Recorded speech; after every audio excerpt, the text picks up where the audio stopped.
बिस्मिल्लाहिर्रहमानिर्रहीम।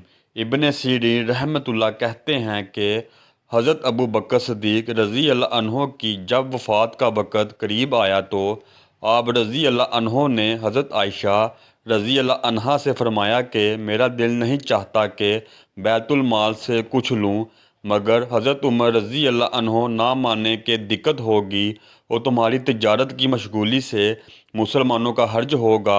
इस मजबूरी से मुझे लेना पड़ा, इसलिए अब मेरा फ़लाँ बाग उसके गोद में दे दिया जाए। जब हज़रत अबू बकर सिद्दीक़ रज़ी अल्लाह अन्हो का विसाल हो गया तो हज़रत आयशा रज़ी अल्लाह अन्हा ने हज़रत उमर रज़ी अल्लाह अन्हो के पास आदमी भेजा और वालिद की वसीयत के मुवाफिक वो बाग दे दिया। हज़रत उमर रज़ी अल्लाह अन्हो ने फरमाया, अल्लाह ताला शाना तुम्हारे बाप पर रहम फरमाए। उन्होंने ये चाहा कि किसी को लब कशाई का मौका ही ना दें।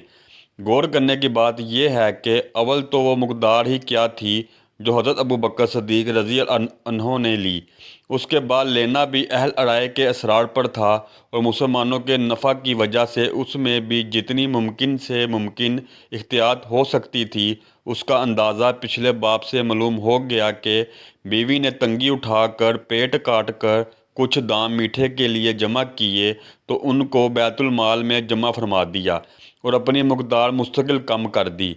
इस सब के बाद ये आखिरी फ़ेल है कि जो कुछ लिया उसका भी मुआवजा दाखिल कर दिया। अल्लाह पाक हमें दीन की समझ अता फ़रमाए, हमारा ख़ातिमा ईमान पर फरमाए। वीडियो अच्छी लगी हो तो लाइक करें, शेयर करें, चैनल को सब्सक्राइब करें। वीडियो देखने का शुक्रिया। अल्लाह हाफिज़।